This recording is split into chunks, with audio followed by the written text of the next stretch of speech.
Hello and welcome to Asia in Depth. I'm Michelle Flor-Cruz.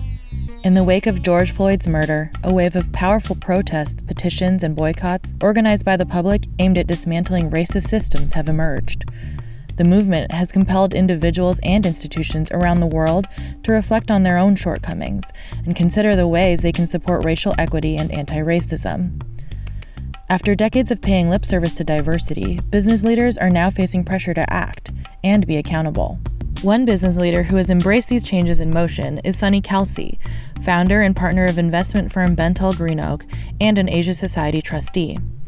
Kalsi and Asia Society president and CEO Josette Sheeran were in conversation during the 2020 Global Talent Diversity and Inclusion Symposium. Kalsi discusses his upbringing in the southern U.S. as a son of Indian immigrants and how that has now informed his thinking on race, racism, and his commitment to fostering diversity at his company. Sheeran begins by discussing the Asia Society's own response to the crisis.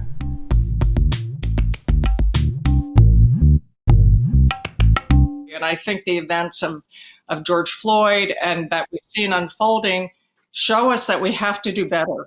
We have to do better. And I will say at Asia Society, we have committed to having the uncomfortable conversations, really looking at things that maybe we haven't been able to put on the table before and how to create a safe space for those discussions among our staff, with our board, with our contributors and partners in the world, and hosting some of those discussions. And so in that process, I've had many, many discussions with our global board of trustees. And one that really struck me was with Sonny Kalsi. It strikes me because part of our work today will be to look at, is there a connecting point? Is there a bridge between our work in looking at how Asians are viewed, how they are treated in companies, in their effort to aspire to be participants in the world's greatest companies, but also to break through levels of management and take leadership roles. And we've discovered that some of your companies have really pioneered groundbreaking ways to have that inclusion and have found it really important to the bottom line.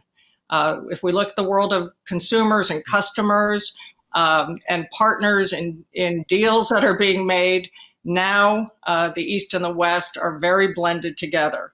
But also, is there commonalities to what we've learned that can extend to the inclusion of Black Americans and a broader view of what diversity is to the benefit of our companies, our society, and the world that we want to build? And so Sonny, I will say, has a unique story. I'm going to let him tell his story himself. Many of you have stories, and I know many of you have been having these uncomfortable conversations, but hopefully Sonny and I will be able to kick off some safe space to talk about some very uncomfortable things and set a tone for what I hope will be an amazing symposium today and tomorrow. So Sonny, we've introduced you. You were born in London. Your family roots are in India. You came to the United States at 2 years old and ended up in the South, in the US at 10 years old. Tell us a little bit about that journey, because what I do know is you were one of the first CEOs I saw to jump online, to tweet, to get out in front of these issues and say we must do better. Well, first of all, thank you so much, Josette, for having me this morning, and I'm really honored to be here.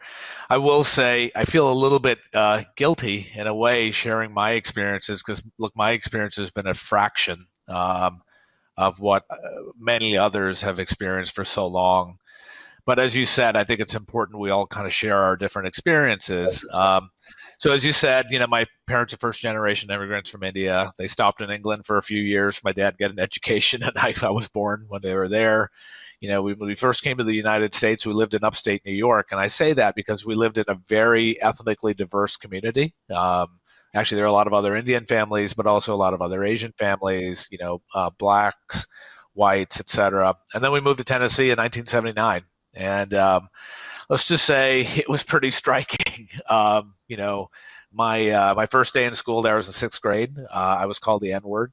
And I got to tell you, when someone referred to me as the N-word, I actually looked around. I didn't know who they were talking to. It actually, it right off the bat.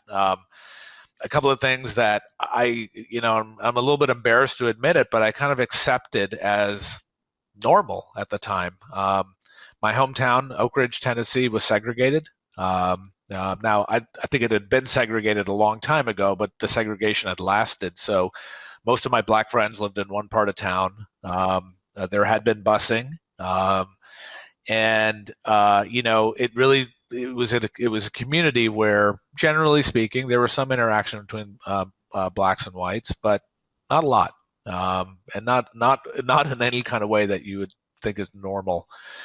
And look, I think back on that. By the way, I want to say one thing: most people were awesome, right? So it's not, I think this was really important. Most people were awesome, but there was definitely a vocal minority who one didn't know how to deal with me and my sister. There were very few Asians in town, and not really sure what bucket to put us in. And it's always been fascinating to me how it's just so critical to some people to put people into buckets. But that obviously had a very formative influence on me. And a lot of experiences. Maybe I'll just pause there. Thank you, Sonny. And part of what we've been exploring is how do we move beyond what often is the starting and ending point of a conversation. And it may be someone saying, what you've done has hurt me, or what you've done has excluded me, or what you've done, and the other person saying, I'm not a racist, my intentions are good, and it kind of stops there. And how do we stretch that conversation to one where we can say, there's a safe space to say, let me understand what you're feeling. And so what you're explaining is a world, and later on Wall Street, when you went to break into the world of finance, where maybe you felt things coming that others maybe didn't even intend, but we don't get beyond this. There's an unsaid piece of it. Yeah, look, and I think 40 years ago when 40 plus years ago when we moved to the South, or 30 years ago when I started my career on Wall Street, and it's to your question and your comment about how do we move beyond this and how do we get to a point where it's just not accepted. I got to tell you, I just accepted it. When I felt really fortunate to get my job at a great Wall Street firm, and I remember my first day of training, and I looked around, and there were a few women. There were really no other people of color, and I just kind of accepted that. And in fact, one of the things I remember really trying hard to do is just to assimilate as much as I could, because I kind of felt like that's what I needed to do. I know I had to work a lot harder than a lot of other people to get to the same place. And again, at the time, I accepted it. Like, I kind of just said, look, I wasn't really sure what the path was. It was either I played by those rules or I didn't get to play in the game. And so, look, to be very fair, I would say that the racism I experienced growing up was overt racism. I think a lot of it comes from ignorance and hate. I think the racism I experienced, especially early in my Wall Street career, was more about exclusion or maybe not being included, and just knowing I wasn't included in that club. And by the way, I know there are a lot of other people, whether it's different ethnicities. I personally also believe, I'm sure women feel very similarly, certainly at that point, that there was for lack of a better term, there's an old boys club and an old white boys club. And if you weren't part of that old white boys club, you had to do a lot of different things to figure out you're never going to be in the club. And that's one thing I came to terms with eventually. So then you just had to hustle harder to make sure that you had an opportunity to stick around, an opportunity to succeed. We're going to take a short break here to talk about Asia Society's online programming. Though you may not be able to come to us, as most of our physical locations around the world remain closed, Asia Society is still coming to you, putting on world-class conversations and programming accessible from the comfort of your own home via live webcast. You can check out the full slate of our upcoming digital events at asiasociety.org/online. That's asiasociety.org/online. Now let's get back to the conversation. In early May, based on the blatant attacks that many Asians have felt in the COVID era, where people are blaming Asians or attacking. And so we've seen a lot of those incidents. We held a symposium to have a dialogue between Black American leadership, Asian leadership, and we had the Anti-Defamation League there to talk about common experiences. I was struck when Van Jones said that, from his point of view, such an amazing commenter on these issues, he's always viewed Asians as the privileged group, the ones who were the pace setting. And he said he's been taught to see how that lens can be turned on them, and that he wanted to offer a hand of friendship because they've also been some of the most rewarding relationships in his life. And so one unspoken territory that our trustees have brought up is Asian racism toward Blacks, other groups not accepting the other group or feeling threatened by that. And can we have a much more in-depth dialogue about those issues? I think it's really critical to have. I agree with Van. I think generally speaking, look, I don't think anyone's had it as tough as Black Americans, right? And I really believe it is the original sin of the founding of this country. But I also believe that, like I said before, I feel the racism. Look, let's just be really candid about this, right? You said make uncomfortable statements. The President of the United States on this last Saturday at a rally, which was nationally televised, called the coronavirus the Kung flu, right?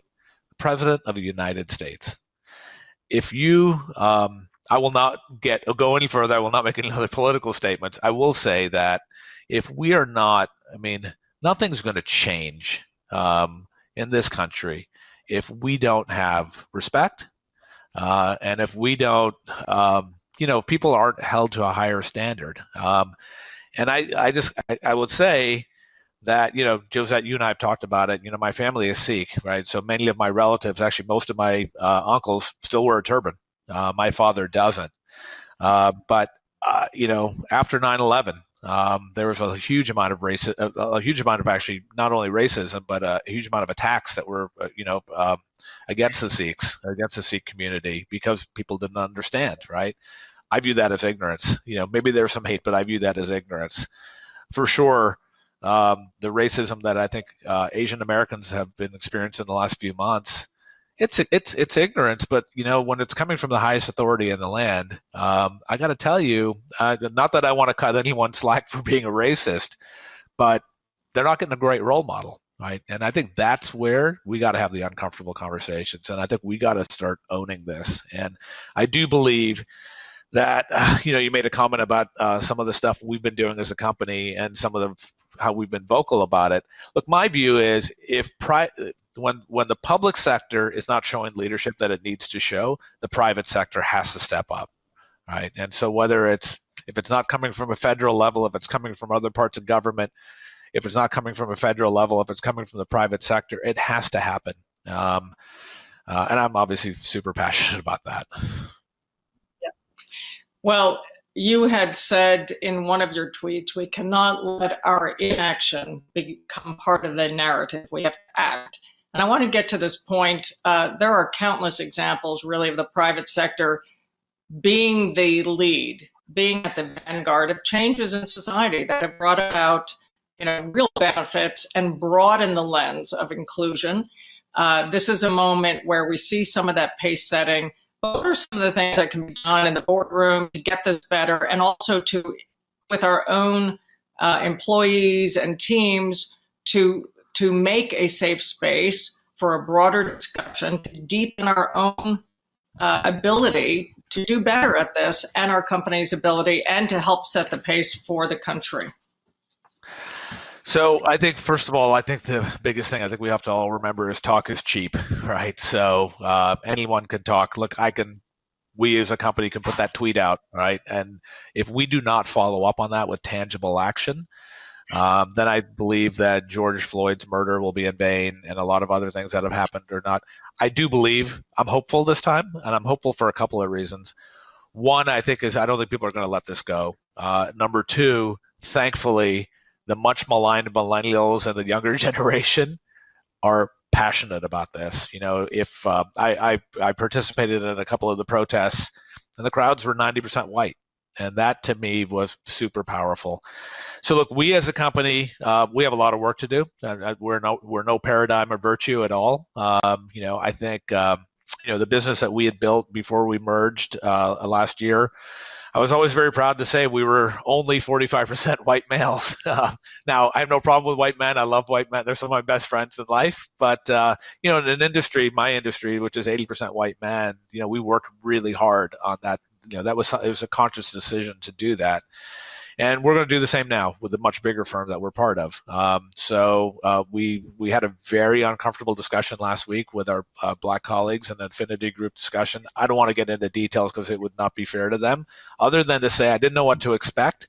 We allotted an hour for it. It could have gone 3 hours. And people were very open. They were sharing. That was really important to me because that made me feel like, okay, these people believe that at least right now this is a safe space. Someone's going to listen to them. And I got to tell you, my team gives me a hard time because I don't take a lot of notes. I haven't taken that many notes in 5 years, right? In terms of and we're coming out with real specific action plans. And, since we haven't laid these out yet, I'm not going to get into the details yet because I don't think it's appropriate for my team to hear about it, not for me, but the two specific things we're going to do is we're going to set hiring targets every year, meaning that the vast majority of the people we hire every year will be women or minorities, number one. And number two, set goals so that 1, 3, 5 years out, as a result of that we've got a much more diverse team. And I'm going to hold ourselves accountable to it. I'm going to basically put financial conditions tied to it, which means that if we don't hit it, we're going to penalize ourselves for it. We just have a minute left, and I have one last question for you. I ask everyone who's part of the symposium to ask themselves, have you had more conversations about this issue, more serious conversations, more honest?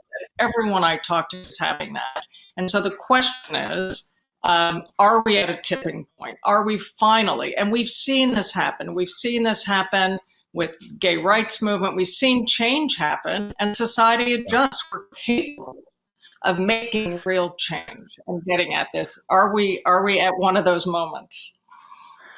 I really hope so. I think so. I'm an eternal optimist, though, so I have to take anything I say with a grain of salt. Look, last week was a great week, right? Some of the decisions which came out of the Supreme Court were all about inclusion. And inclusion, I think, is a synonym for love, personally, but it was all about inclusion. Some of the different decisions that were taken about the LGBTQ plus community, or about the Dreamers, or about some of the. So that's awesome, right? And so I really believe we are. I believe that there is. I just believe this is too important to too many people. I saw an announcement earlier about something that Goldman Sachs is doing in a very positive way. Look, I have a very simple point of view on this, Josette. Minorities are minorities because we're a minority, like we're not the majority, right? And so unless change is important to the majority, right? So if it's not important to white people, and very specifically, if it's not important to white men to see equity and inclusion and fairness and diversity, it's not going to happen. And I really do believe this time we're there. And one thing we have found in our benchmarking and with the really forward-leaning companies that have been involved as part of this, it makes business sense. And the transformation, it's about goodwill. It's about, of course, being better as a nation, as people, as companies, but it also broadens the possibilities and lifts companies up in their markets and customers and intuition and insights into reaching a broader audience. So I think the conclusion of our work so far has been that. And hopefully our discussions over the next 2 days will really lead to the fact that, this is, I think a proven win for the companies that have set the pace. It's something, and we have an opportunity now for the business community once again to lead on an area that society is dealing with in a very difficult way. That's all for this week's episode of Asia in Depth. For more, you can subscribe to the podcast on Apple, Spotify, and YouTube, and check out past episodes on our show page at asiasociety.org/podcast. Thanks for joining us. I'm Michelle Florcruz. See you next time.